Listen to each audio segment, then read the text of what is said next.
नमस्कार, मैं मोहित आनंद आप सभी का स्वागत करता हूं आपके अपने YouTube चैनल पर। आज ट्रिग्नोमेट्री की हम एक्सरसाइज 8.1 करने वाले हैं अपनी एनसीईआरटी। ट्रिग्नोमेट्री के इंट्रोडक्शन की वीडियो अपलोड कर दी थी, उसका लिंक डिस्क्रिप्शन में मिल जाएगा। जिन लोगों ने नहीं देखा है वो जाके जरूर। उस इंट्रोडक्शन के बेसिस पर हम अपनी एक्सरसाइज 8.1 आज करेंगे और ये वीडियो एनसीईआरटी क्वेश्चन बेस्ड होने वाली है। तो बिना किसी देरी के जुड़ जाइए जल्दी से और शुरू करते हैं अपना क्वेश्चन नंबर 1 से। पहला क्वेश्चन कहता है कि एक ट्रायंगल एबीसी में राइट एंगल है किसपे बी पे। तो हम एक ट्रायंगल बना लेते हैं जिसमें हमने बी पे राइट एंगल दे दिया, ए और सी किसी को भी नाम दे सकते हैं। कहता है एबी बराबर 24 सेंटीमीटर और बीसी बराबर 7 सेंटीमीटर। तो बताइए साइन ए और कॉस ए की वैल्यू क्या होगी और साइन सी और कॉस सी की वैल्यू क्या होगी। बहुत ही सिंपल सा क्वेश्चन, बस कैलकुलेशन सही रखनी है और पैरामीटर्स को ध्यान में रखने हैं कि साइन में क्या लगता है, कॉस में क्या लगता है। आंसर एकदम सही है। सबसे पहला चैलेंज है कि हाइपोटेनस नहीं पता, तो हमें हाइपोटेनस निकालना है। और हम जानते हैं कि पाइथागोरस थ्योरम कहती है B square plus B square बराबर एच स्क्वायर। सभी लोग जानते हैं कौन सी थ्योरम, पाइथागोरस। यानी अगर मुझे h निकालना है तो मैं root under P square plus B square कर सकता हूँ। वैल्यू क्या आएगी, p यानी कि 24 का स्क्वायर और b यानी कि 7 का स्क्वायर। देखिए जब पाइथागोरस थ्योरम लगा रहे हैं तो आप परपेंडिकुलर और बेस किसी को भी मान सकते हैं, कोई दिक्कत नहीं। लेकिन जब ट्रिग्नोमेट्रिक रेशियो फाइंड करेंगे तो परपेंडिकुलर और बेस एंगल के हिसाब से मानेंगे। और ये चीज मैंने आपको अपने इंट्रोडक्शन वीडियो में भी बताई हुई, जाके देखें वीडियो। भाई 24 का स्क्वायर कितना होगा 576 और 7 का स्क्वायर कितना होगा 49। तो ये कितना आ जाएगा 625। तो यहाँ से हाइपोटेनस यानी कि AC कितनी निकल के आ गई 25 सेंटीमीटर। सबसे पहली चीज यही फाइंड करना। जैसे ही मेरा ये निकला, अब मैं अपने क्वेश्चन पे आता हूँ। पहला पार्ट है साइन ए निकालना। मुझे इतना पता है कि साइन जो होता है वो परपेंडिकुलर अपॉन में हाइपोटेनस होता है। लेकिन परपेंडिकुलर और हाइपोटेनस कैसे पता करेंगे वो देखेंगे। भाई हमारा एंगल कौन है, ए, यानी मेन एंगल यही है जिसमें मैं थीटा मान। मैंने आपको बताया था कि थीटा के सामने वाला जो होगा वो परपेंडिकुलर होगा और जिस पर वो एंगल बना हुआ है वो बेस होगा। हाइपोटेनस को आपको पता है हमेशा सेम है। तो साइन ए की वैल्यू p कितना है यहाँ पर BC और हाइपोटेनस कितना है AC। तो आंसर क्या निकल के आएगा 7/25। समझ में आ रहा है मैं क्या कहना चाह रहा हूँ। परपेंडिकुलर अपॉन में हाइपोटेनस साइन थीटा होगा, लेकिन परपेंडिकुलर क्या होगा ये थीटा पे डिपेंड है। समझ में आ रहा है। दूसरा हमसे बोला गया कॉस ए निकालिए। कॉस क्या होता है भाई base upon hypotenuse. Angle same है, बेस क्या है AB, हाइपोटेनस क्या है AC। तो आंसर क्या हो जाएगा 24/20। समझ में आ रहा है तो एक लाइक ठोक दीजिएगा, बहुत जरूरी है। ये आपका फर्स्ट पार्ट हो गया। सेकेंड पार्ट में उसने मेरे से कहा साइन सी निकालिए। साइन सी, अब ध्यान देने वाली बात यह है कि एंगल बदल गया और जैसे एंगल बदल गया अब हमारा ये थीटा नहीं रहा, तो ये बेस भी नहीं रहा और ये परपेंडिकुलर भी नहीं रहा। अब हम थीटा किसको मानेंगे, एंगल सी को। तो सी के सामने वाला क्या हो गया परपेंडिकुलर और जिसपे सी बना है वो क्या हो गया बेस। तो हमें कहा साइन सी, साइन अब भी परपेंडिकुलर अपॉन हाइपोटेनस ही रहेगा, लेकिन परपेंडिकुलर अब कौन हो चुका है ए बी, हाइपोटेनस तो AC है। तो आंसर क्या हो गया 24/25। लेकिन वही अगर बात करूं cos C की, तो cos C, cos क्या होता है बेस अपॉन हाइपोटेनस। बेस क्या है BC, हाइपोटेनस क्या है AC। आंसर कितना हो गया 7/20। क्लियर है। देख रहे होंगे आप कि किस तरीके से जैसे ही हमारा एंगल चेंज हो रहा है वैसे ही साइन और कॉस की वैल्यू बदल जाती है। यानी साइन का जो एंगल ए था वो कॉस का एंगल सी। रिलेशन, साइन का जो एंगल ए था वो कॉस का एंगल सी है और कॉस का जो एंगल ए था वो साइन का एंगल सी है। समझ में आ रहा है क्या चल रहा है। उम्मीद करता हूं कि कॉन्सेप्ट आपको एकदम बढ़िया तरीके से समझ में आ रहा होगा। आइए बढ़ते हैं नेक्स्ट क्वेश्चन की ओर। इस क्वेश्चन को कॉपी करें, ठीक है। क्वेश्चन नंबर फर्स्ट हो गया। Question number two, question number two में ट्रायंगल दिया हुआ है, ऑब्वियस सी बात है, ये भी राइट एंगल ट्रायंगल है। इसका राइट एंगल किस पे है? क्यू पे। हाइपोटेनस की वैल्यू दे दी 13, परपेंडिकुलर और बेस किस हिसाब से निकालना है वो देखो। यहाँ पर हमें ये क्यूआर नहीं दिया, तो सबसे पहला चैलेंज है क्यूआर निकालना। यहाँ भी मैं पाइथागोरस लगाऊंगा, P square plus B square बराबर एच स्क्वायर। सबसे पहला काम ये।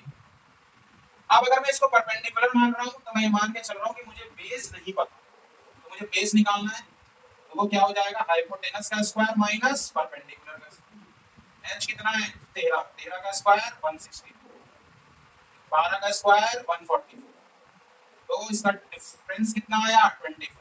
यानी कि बेस जिसको मैं क्यूआर बोलूंगा उसकी वैल्यू निकल के आई 5 सेंटीमीटर। सबसे पहला काम हो गया मेरा। अब उसने कहा tan p और cot r निकालो। तो जब मेरा एंगल p है थीटा, तो परपेंडिकुलर कौन है बताइए? ये परपेंडिकुलर है क्यूआर और ये क्या है? बेस। यानी tan p की वैल्यू परपेंडिकुलर अपॉन बेस, क्योंकि tan थीटा ही होता है। परपेंडिकुलर क्या है भाई? क्यूआर। बेस क्या है हमारा? p Q. तो हमारी यहां से वैल्यू क्या निकल के आएगी? 5/12। ये tan p की वैल्यू। दूसरा क्या पूछा था मेरे से? cot r। और cot थीटा क्या होता है? Base upon perpendicular. तो अब ये एंगल नहीं है, अब थीटा कौन है? r1। तो जिसमें थीटा है वो क्या हो जाएगा? बेस, और उसके सामने वाला क्या हो जाएगा? परपेंडिकुलर। यानी वैल्यू पलट गई। तो cot r क्या हो जाएगा? cot r हो जाएगा qr अपॉन में pq। वैल्यू इसकी भी क्या रही? 5/12। cot r की वैल्यू हमें क्या फाइंड करना था भाई? tan p minus cot r। tan p कितना? 5/12। cot r कितना? 5/12। दोनों ने एक दूसरे को कैंसिल किया। आपका आंसर कितना आ गया? आंसर आ गया। अगर वीडियो पसंद आ रही है तो लाइक ठोकिए, कमेंट करिए क्वेरी है, और चैनल पर नए हैं तो सब्सक्राइब करना तो बनता। By the. Question number second को कॉपी कर लीजिएगा। आइए बढ़ते हैं क्वेश्चन नंबर थर्ड की। क्वेश्चन नंबर सेकंड भी हो गया। क्वेश्चन नंबर थर्ड कह रहा है साइन ए की वैल्यू दी गई है 3/4, और हम जानते हैं साइन क्या होता है? परपेंडिकुलर अपॉन में हाइपोटेनस। इसका मतलब परपेंडिकुलर 3 है और हाइपोटेनस 4 है। समझिएगा बात। अब उसने हमसे कह दिया cos निकालो, और क्या निकालो? tan निकालो। और cos और tan निकालने के लिए मुझे बेस चाहिए। तो सबसे पहले पाइथागोरस लगाई मैंने, p square plus b square बराबर h स्क्वायर। मुझे बेस चाहिए, तो ये हो जाएगा h square minus b square. भाई हाइपोटेनस कितना है? 4, 4 का स्क्वायर 16, 3 का स्क्वायर 9। यहाँ से वैल्यू कितनी निकल के आ गई? √7।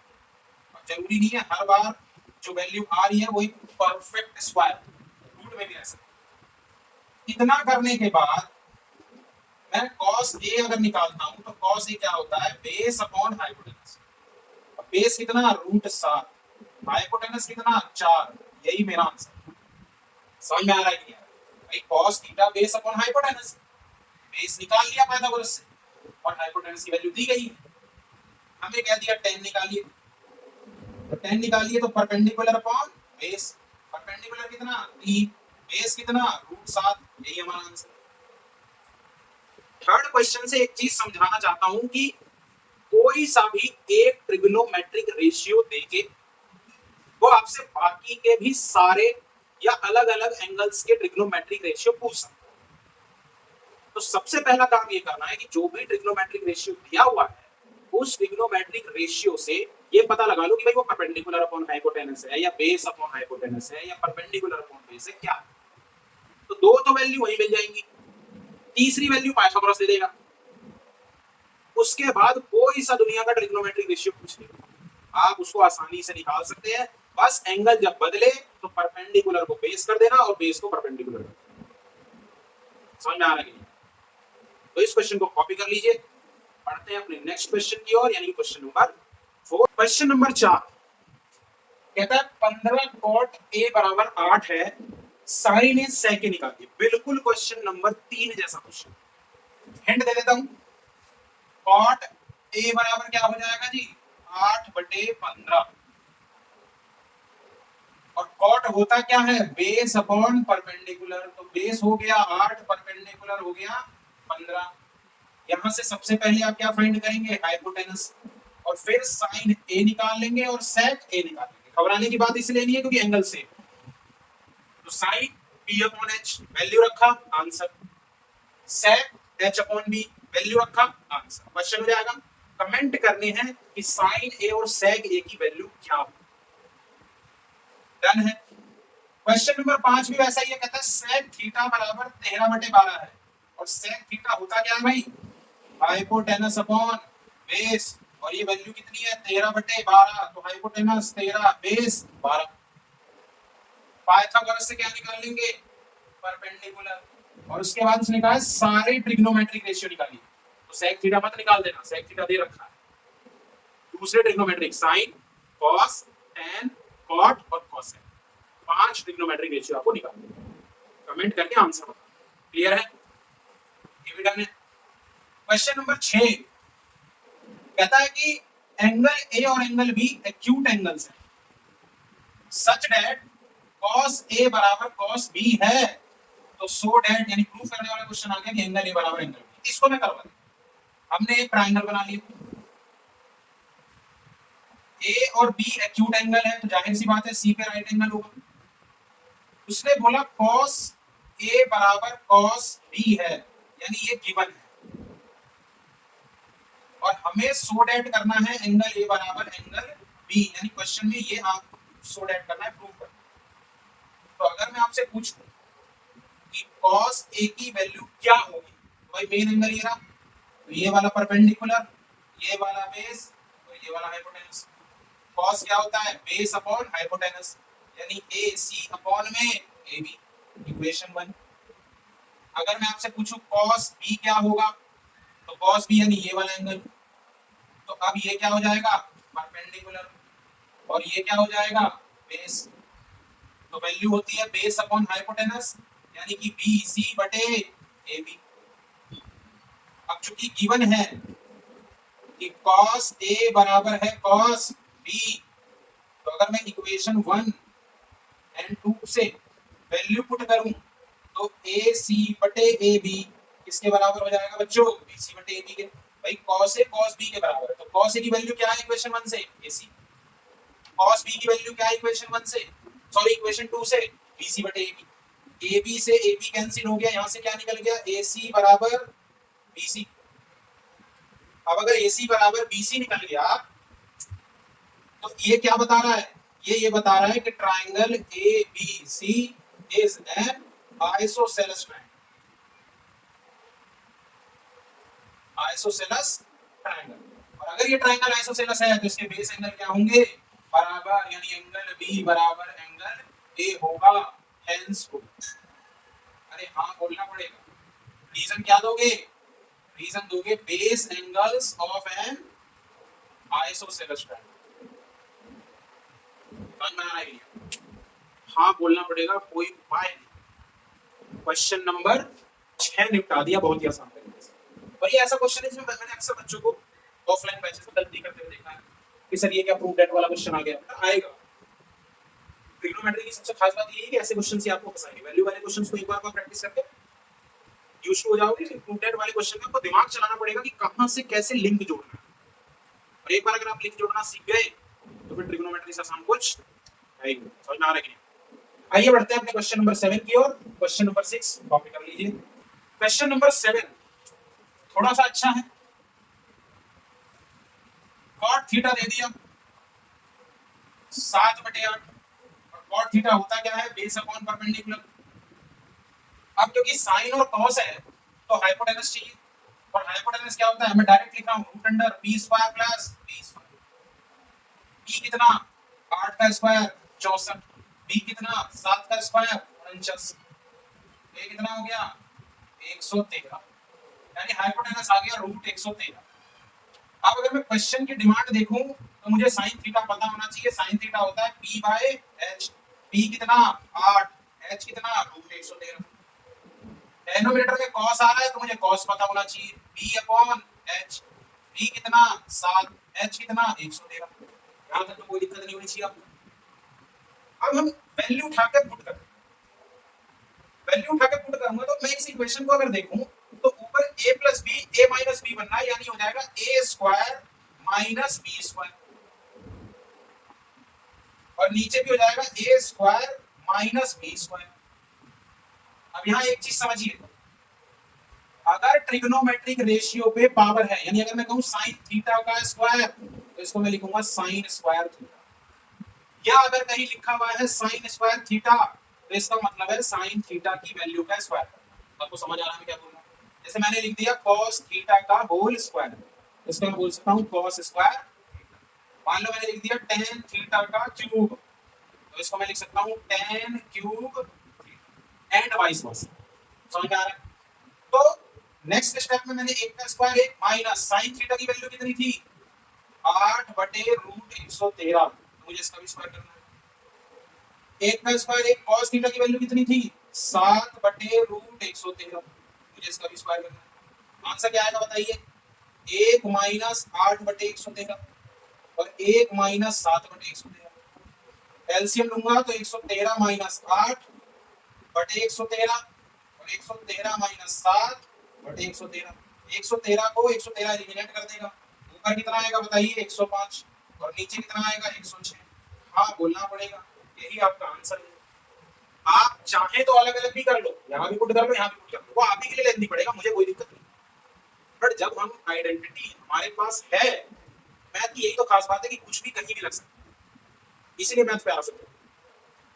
लेकिन आधे से ज्यादा बच्चों में तो डर बैठा हुआ है। डरना नहीं, डर का सामना।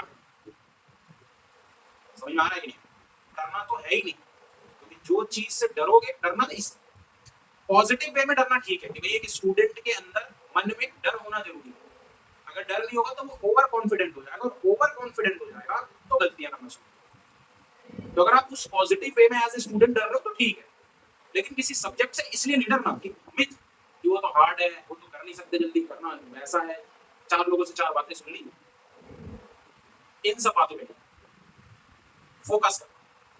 जनरली स्टूडेंट क्या करते हैं, जो सब्जेक्ट उनका फेवरेट है या जिन सब्जेक्ट को पढ़ सकते हैं उसी को सबसे ज्यादा पढ़ते हैं। और ये सबसे बड़ी मुश्किल है भाई, जो चीज मुश्किल है आपके लिए या जो सब्जेक्ट आपका वीक है उस पर आपको ज्यादा टाइम देना, क्योंकि जो पसंद है वो तो आप कर ही लोगे, कम टाइम में उसमें एफिशिएंसी आपकी अच्छी निकल जाएगी। लेकिन अगर आप एकेडमिक में हो, 10th में हो, 12th में हो, जहां आपका मैथ एज सब्जेक्ट है, बाद में आप ग्रेजुएशन में लो मत लो, या 12th में भी मान लो आपने बायो ले ली, लेकिन 10th में तो पढ़ना है, मजबूरी है, हंस के पढ़ो रो के पढ़ो, तो उसको रो के नहीं पढ़ना, फिर उसको हंस के पढ़ना, अच्छे से पढ़ना, पॉजिटिव वे में पढ़ो, और ऐसा पढ़ना कि फोड़ देना। पेपर आए फोड़ के आओ, रिजल्ट आपका बताए लोगों को ये जो बच्चा मैथ में डरता था छक्के मारे ऐसे। समझ में आ रहा है? आइए देखते हैं किस तरीके से इसका पार्ट टू तो बहुत ही हलवा है। कॉट स्क्वायर थीटा अभी मैंने बता दिया, यहाँ पे कॉट स्क्वायर थीटा एक्चुअली में क्या है, कॉट थीटा का स्क्वायर, और कॉट थीटा की वैल्यू तो दे रखी है 7/8, इसका स्क्वायर ये हो जाएगा 49 अपॉन में 64। खत्म है क्वेश्चन। बिल्कुल धुआंधार तरीके से इस वीडियो में हमने एक्सरसाइज 8.1 के पहले 7 क्वेश्चन, वीडियो को ज्यादा लंबा करूंगा तो आप देखेंगे, इसलिए इस वीडियो को यही एंड कर रहे हैं। नेक्स्ट वीडियो में इसी एक्सरसाइज के बाकी सारे क्वेश्चंस को कर देंगे। तब तक के लिए अपना ख्याल रखें, पढ़ते रहें।